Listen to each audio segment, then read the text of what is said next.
As Jennycurl stood in the market, waiting for the usual whispers of admiration, she noticed something chilling. The people who once stared at her in awe now walked past her without so much as a glance. The gifts, the attention, the longing looks, they were all gone. She was invincible again. Her heart sank as the reality of her situation crashed down on her. She had been so dependent on the beauty the water spirit had granted her, so consumed by the reflection, that she had forgotten what it meant to be loved by who she was.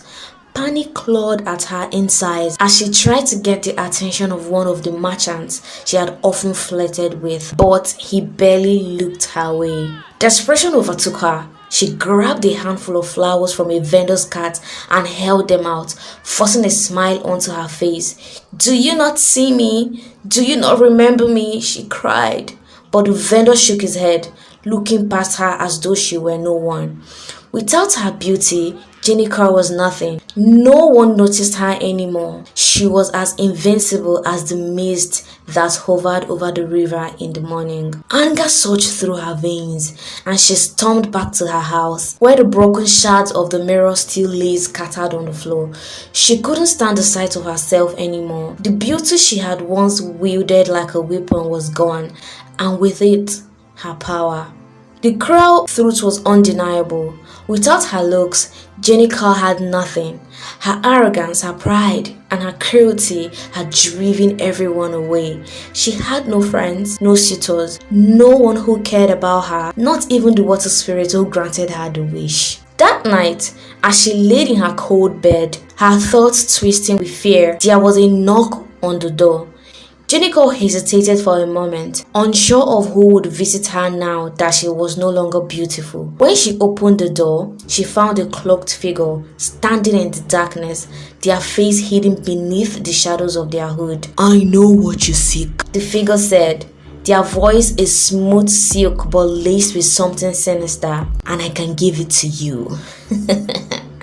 Jennycurl's heart skipped a beat. "What do you mean?" The figure stepped inside, glancing the room with knowing smile. "You want your beauty back, the power, the admiration. It can all be yours again for a price." She swallowed hard, desperation flaring in her chest. "What price?" The figure's smile grew wider. "Your soul.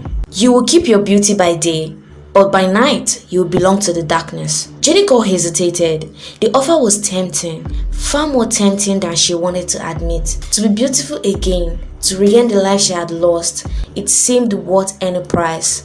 But something about the figure's presence unnerved her, as though a darkness surrounded them, whispering warnings in the corners of her mind. Still, the thought of being plain, unnoticed and unloved terrified her more. "I will do it," she said quickly, her voice trembling. The figure nodded slowly. "It is done." In an instant, the figure vanished into the shadows, leaving Jennycurl standing alone in the doorway. She felt a chill run down her spine, but it was quickly replaced by a surge of hope. Perhaps now, she could reclaim what she had lost. The next morning, Jennycurl rushed to the mirror, her heart pounding with anticipation. To her relief, the familiar beautiful face she had once known stared back at her. Her skin glowed with perfection, her hair fell into silky waves around her shoulders, and her eyes sparkled with life. It was as though the past few weeks had been nothing but a bad dream. She smiled, feeling the rush of power she had longed for. Her beauty had returned, and with it, the confidence and admiration she came with being the most desired woman in the village. When she stepped out in the sunlight, people turned to look at her once more, their eyes filled with awe and longing. But something was different this time. Though the townspeople admired her beauty, there was a coldness in their gaze, a distance that hadn't been there before. They were no longer captivated by her in the same way. It was as though they saw through the surface, sensing the darkness that now clung to her like a shadow. Jennycurl ignored it, telling herself that it didn't matter. As long as she had her beauty, she could still control her world. But deep down, an unease began to settle in her chest, gnawing at her like a parasite. As the days passed, Jennycurl began to notice something strange. Though her beauty returned each morning, it didn't last as long as it had before. By mid-afternoon, her reflection in the mirror would begin to blur her features, warping in subtle ways. Her skin would lose its glow, her hair would grow dull, and dark circles would appear beneath her eyes. Worse still, at night, her dreams were filled with shadows. Dark figures crept through her mind, whispering terrible things in her ears, their voices echoing with malice. She would wake up in a cold sweat, her heart racing, unable to shake the feeling of dread that lingered long after the dreams had faded. The price she had paid for her beauty was becoming clearer. Though she still had her looks, something inside her was changing. She felt cold, detached, as though darkness was slipping into her soul, little by little. And yet, despite the fear, Jennycurl clung to her beauty. She couldn't let it go. Not again. One evening, as Jennycurl walked through the village, she noticed Jaren, the blacksmith, watching her from across the square. His gaze was different from the others, full of concern rather than admiration. He approached her cautiously, his brow furrowed. "You have changed," he said quietly, his eyes searching hers. "Something is not right." Jennycurl laughed, her voice sharp and mocking. "You're just jealous. You can't stand to see me like this." Jaren shook his head. "No, it's not jealousy. It's something else. I can feel it. There is a darkness around you." Her smile faltered for a moment, but she quickly brushed it off. "You are imagining things." But Jaren didn't back down. "Whatever deal you made for this beauty, it's not worth the price. I can see it in your eyes. You are not the same." Anger fled inside her. How dare he question her? How dare he accuse her of something she had no control over? She turned on him, her voice venomous. "You are just like the rest of them, Jaren. You can't stand that I have something you will never have." But as she stormed away, a gnawing doubt set in the pit of her stomach. Jaren's words echoed in her mind long after she had left him. Was he right? Was there a price she hadn't fully understood? One fateful afternoon, as Jennycurl returned home, she noticed a figure waiting in the shadows near her house. It was a woman, one of many villagers who had once admired Jennycurl's beauty, but had since grown bitter and envious of her return to grace. That woman's face was twisted with jealousy, her eyes filled with hatred. Without warning, the woman lunged at Jennycurl, a glass bottle in her hand. Before Jennycurl could react, the contents of the bottle splashed across her face. Pain exploded through her, a searing, burning agony unlike anything she had ever known. She screamed, falling to the ground, her hands crawling at her face as the acid ate away her skin. The woman fled, leaving Jennycurl writhing in agony on the street. Her beauty, the one thing she had fought for so hard, was being stripped away in the most brutal way imaginable. Hours later, when Jennycurl finally managed to drag herself to the river, her face was a crusty ruin. The acid had left her skin scarred and deformed, more hideous than she had ever been before. Desperate, she called out to the water spirit, begging for help, for healing. But this time, the water spirit did not answer. For what seemed like hours, Jennycurl pleaded, her voice hoarse from screaming, but the river remained silent, the mist never rising from its surface. She had betrayed the water spirit's gift by letting vanity and pride consume her, and now the water spirit has turned its back on her. Jennycurl collapsed by the water, sobbing as the realization hit her she had been forsaken. Jennycurl's disfigurement was worse than anything she had ever feared. Her once beautiful face was now a twisted mask of scars, her skin burned and misshapen. The villagers who had once admired her now recoiled in horror at the sight of her. Even Jaren, the one person who had cared for her, couldn't look at her without flinching. In her despair, Jennycurl withdrew from the world. She could no longer bear the stares, the whispers, the rejection. The people who had once adored her beauty now saw her as a monster. Her scarred face, grotesque and unrecognizable, was a reflection of the ugliness that had taken root in her soul. She locked herself away in her small home, spending her days staring at the broken fragments of the mirror she had shattered. The distorted reflection that gazed back at her was a constant reminder of what she had lost. not just her beauty, but her humanity. The darkness inside her grew, fed by her bitterness and regret.